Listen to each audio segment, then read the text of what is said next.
bago natin ito pag-uusapan, help me po muna na i-like at saka i-share itong ating video para guys kakalat ito sa taong bayan at magising-gising itong mga bangag nating mga kalaban.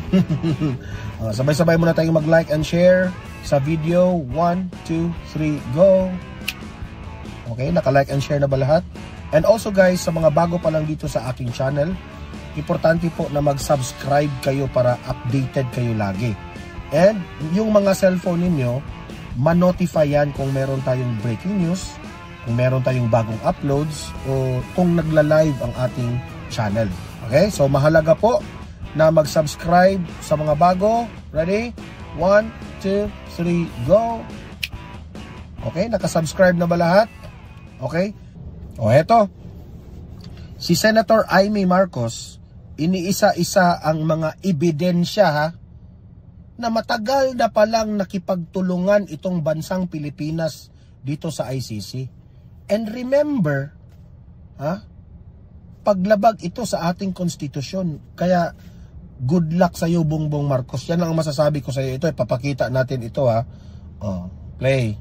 Sabi niya, labas-masok ang dayuhan sa Pilipinas. Libo-libo sila, daan-libo pa ang pumapasok na waring di natin nalalaman. Ngunit, kilala ng ating Bureau of Immigration ang ilang ICC, mga tauhan na klaro na pumasok dito. Maliwanag na last year pa, May of 2024, nag-umpisa na ito. Imagine that one, Ang kakapal ng mukha ng gobyernong Marcos. Lagi nilang sinasabi sa taong bayan na walang jurisdiction ang ICC dito sa Pilipinas. Pero labas-pasok pala itong mga taga-ICC dito sa Pilipinas. Hindi nila yan maitatanggi kasi merong ebidensyang dokumento si Senator Amy Marcos. So meaning to say, in my own analysis, ito si Marcos, ginamit niya ang ICC para sa pamumulitika. Di ba? Ito, duda ko rito, ginawa ni Marcos ito para ang ICC ang sisisihin. Na bakit nangingialam pa itong ICC? Ganun ang gustong mangyari ni Bongbong Marcos, pero hindi. Galit ang taong bayan kasi alam ng taong bayan na si Marcos ang may gusto rin. Di ba? May gusto rin Alam nyo wala nang jurisdiction sa ICC. Inano nyo pa? Ini-entertain nyo pa? Ibangag rin kayo? Di ba? At sabi rito, aware naman tayo na yung policy ay hindi papasukin ng ICC. Correct, di ba? Remulla, lagi mong sinasabi na magpadala kaagad kayo ng mga tauhan kapag papasok sila dito sa ICC, yung mga ICC kung papasok sa Pilipinas. Nasaan na yung mga pinagsasabi nyo ngayon? Pahiya kayo dito. Booking kayo rito. Yung mga sinasabi nyo, iba sa mga ginagawa ninyo. Kakahiya kayo. Pero posible naman mag-iba. So, yun ang nakakaabala dito. Mayo pa lang, pinaplano na yata ito. Di ba?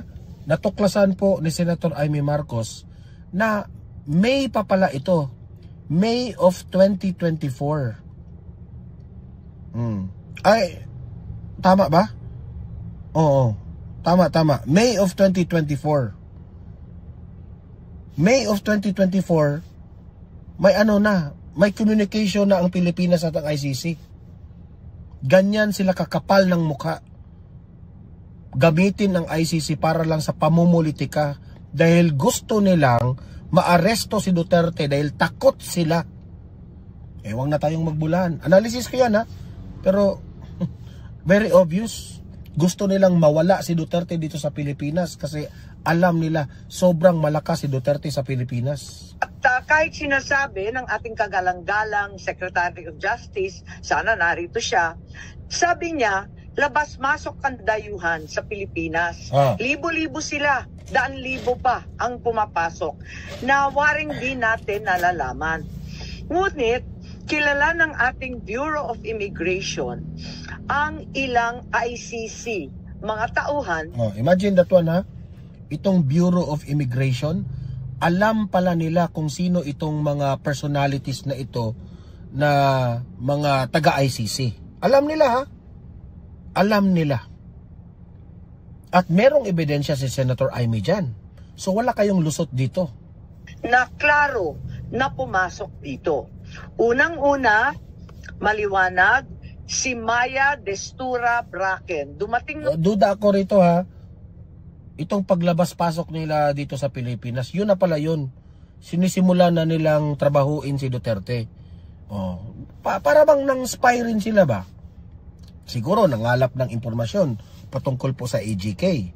Nangalap ng impormasyon patungkol po sa mga dating ginagawa ng PNP, di ba? Sa panahon ni Duterte. October 4, 2024. Bakit ko ba nasabi ito, ha? What I mean is, ano ito? Illegal itong ginagawa nila, yung pasimple lang, paglabas-pasok kayo. Ang tanong dyan, bakit hinahayaan ito ng gobyernong Marcos?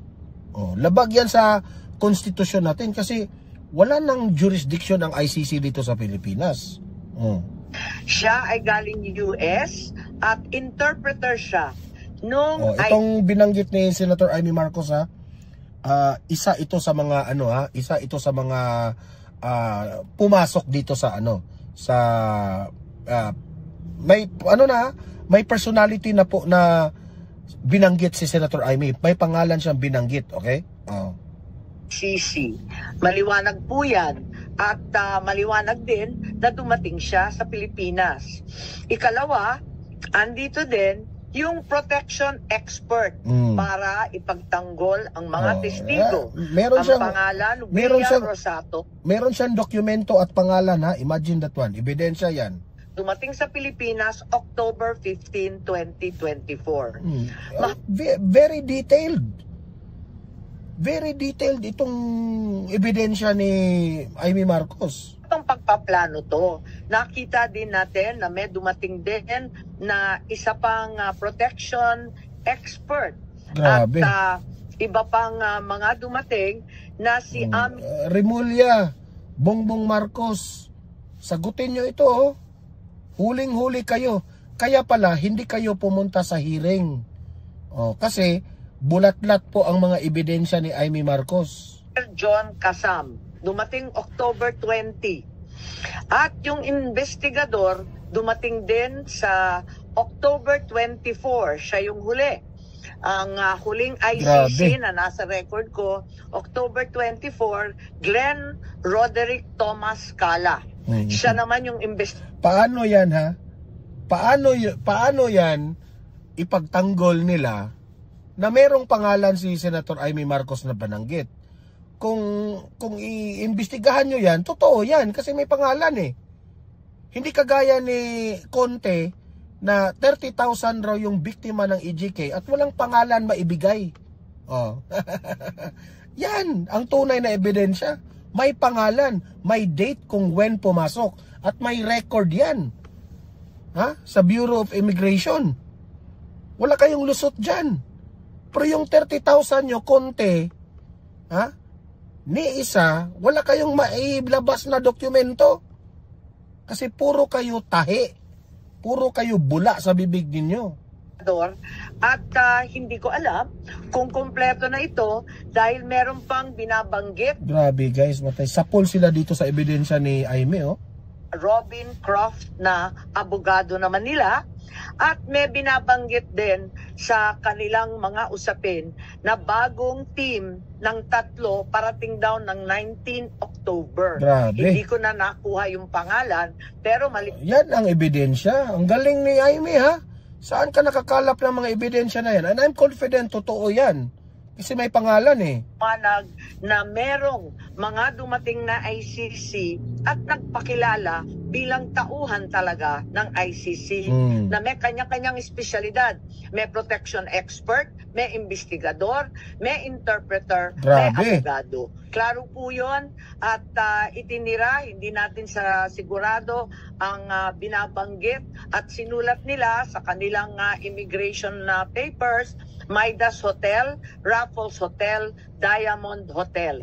Humingi rin sila ng... Kahit hotel nga ha, may dokumento si Aimee kung saan sila tumitira.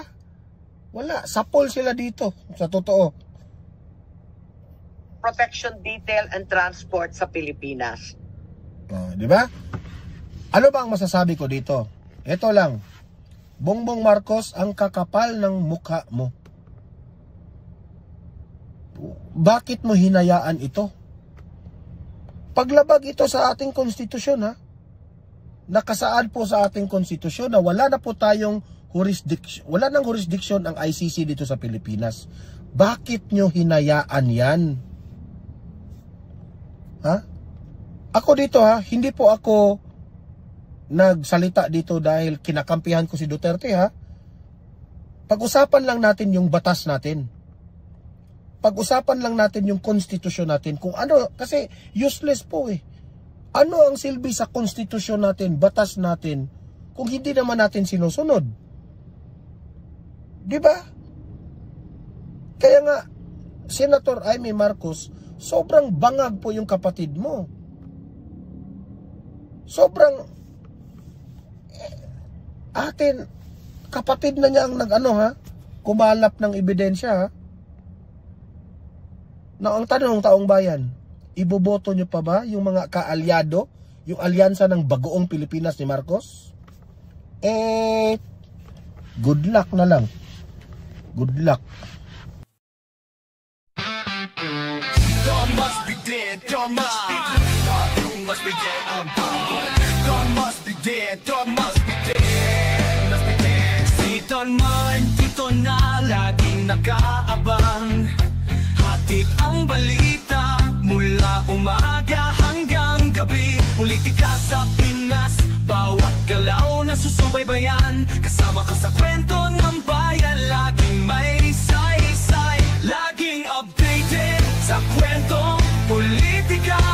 Si Don Mar ang kasama mo sa bawat balita, sa bawat issue at pangyayari sa bansa. Don Mar TV, para sa bayan talaga.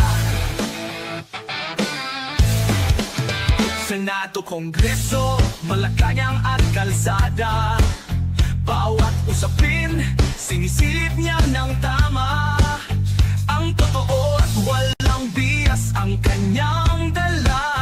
Para sa Pilipino, bawat kwento'y may halaga. Laging updated sa kwentong politika. Si Don Mar ang kasama mo sa bawat balita, sa bawat issue at pangyayari sa bansa. Don Mar TV, para sa bayan talaga. Kung gusto mo ng balita, dito ka tumutok. Walang kasinungalingan dapat at walang halong usok. Si Don Mar ang gabay mo sa katotohanan. Bawat balitang dala sa bayan nakalaan. Laging updated sa kwentong politika. Si Don Mar ang kasama mo sa bawat balita, sa bawat issue at pangyayari sa bansa.